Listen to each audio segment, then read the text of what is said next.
dövr çətin dövrdür. İnflyasiya 1750-1800%-ə çatan bir dönəmidir. Belə deyək, təxribatçılar vardı, vəzifədə təxribatçılar vardı, büdcəni dağıdanlar vardı, büdcəni talan edənlər vardı.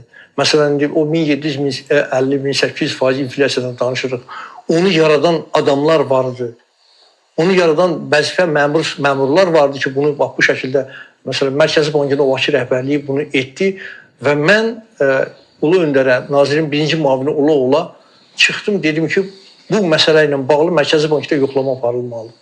Tarixdə çox nadir bir hadisədir ki, Maliyyə Nazirliyi Mərkəzi Bankı yoxlasın. Komissiya yarandı və biz daxil olduq Mərkəzi Banka, bu prosesləri yoxladıq. Və bu biabırçılığın, yəni $1 üçün kursun gəlib təxminən 3500-4000 manata çatmasının səbəblərini açdıq, qoyduq ortalığa ki, bu bir rəhbərin. Yəni, təbii ki, müəyyən tövsiyələrlə Heydər Əliyevin o vəzifəyə təyin etdiyi Sovet dönəmində SSR Mərkəzi Bankının Azərbaycan kontorunun rəhbəri olmuş bir kəsin yanlışlarının nəticəsidir. Kimidir o? Qalib Ağayev adlı bir rəhbər idi. Və bax, qısa deyim də, təsəvvürünüzə gətirin ki, o Sovet dövründə bir zaşot deyilən bir proses vardı. Borçlar yaranırsa məsələlər arasında 3 günlük vəsait buraxılır. Siz maliyyəsi iqtisadçı deyilsə, sadəcə dillə çalışacaq, izah edeyim, tamaşaçıları düşünürlər. 3 günlük vəsait buraxılır.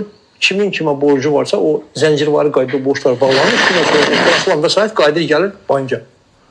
Bu 300 milyard vəsaiti buraxdı 3 gün əvəzinə.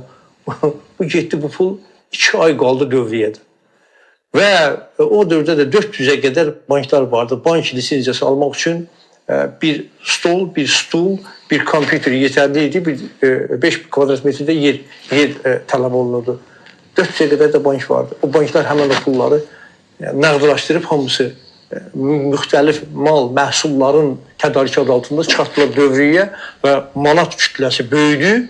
Təbii ki, böyük bir hiperinflyasiyanın üzrə qaldıq. Bu onun yanlışı idi. Və biz 2 ay içərisində Mərkəzi Bankı yoxladıq.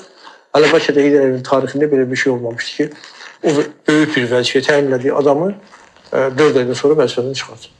4 aydan sonra artıq o vəzifədən uzaqlaşdırıldı. Yəni bir ümidlə gətirilmişdi.